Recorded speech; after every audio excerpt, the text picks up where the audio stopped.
August 21ஆம் தேதி, அதாவது நேற்றைக்கு மதுரையில தமிழக வெற்றி கழகத்தினுடைய 2வது மாநில மாநாடு வந்து நடந்துச்சு.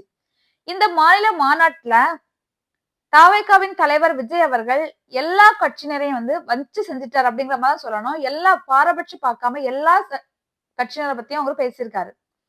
இத பத்தி இன்னைக்கு ஒவ்வொரு கட்சியினரும் வந்து அவர் பேசுறத பத்தி அதற்கு எதிர் பேச்சு வந்து பேசிட்டு இருக்காங்க எல்லாரும். இதுல சரத்குமார் அவர்கள் வந்து என்ன சொல்றாங்க, நடிகர் சரத்குமார் அவர்கள் என்ன சொல்றாங்கன்னு பாத்தீங்கன்னா, அவர் வந்து மிஸ்டர் பிரைம் மினிஸ்டர் சொல்லி விஜய் பேசியிருந்தாரு. அவர் அந்த அளவுக்கு பேசுற அளவுக்கு இன்னும் அரசியல்ல வளரல. நான் வந்து எல்லாருமே அரசியலுக்கு வரணும், யங்ஸ்டர்ஸ் எல்லாம் வரணும் அப்படின்ற ஆசைப்படுவேன். எல்லாருமே வந்து நாட்டுல வந்து ஆளக்கூடிய இது வந்து எல்லாருக்குமே இருக்கு. நாட்டை ஆளக்கூடிய தகுதி வந்து எல்லாருக்குமே இருக்குன்னு தான் நான் சொல்லுவேன். ஆனா ஒருத்தங்களா வந்துட்டோம் அப்படின்னு சொல்லிட்டு நம்ம எதையும் பேசிடக்கூடாது. பேச வேண்டிய வார்த்தைகளை யோசிச்சு பேசணும் அப்படின்ட்டு சொல்லியிருக்காரு. நான் வந்து அவர் மாநாட்டுல பேசுற இது எல்லாத்தையுமே நோட் பண்ணி வச்சிருக்கேன். எனக்கு இப்போ வந்து ஃபுல்லா பேச முடியாது. ஷார்ட்டா பேசி முடிச்சிடுறேன்.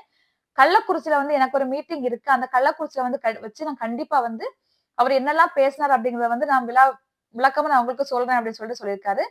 மக்கள் நீங்கள் அவர் வந்து பேசுறத வந்து விஜய் வந்து ஓவரா பேசியிருக்காரு. இல்ல அவர் பேசுறது எல்லாமே கரெக்ட்டா தான் பேசினாரு அப்படின்னு நினைக்கிறீங்களா? என்னன்னு சொல்லிட்டு கமெண்ட்ல சொல்லுங்க.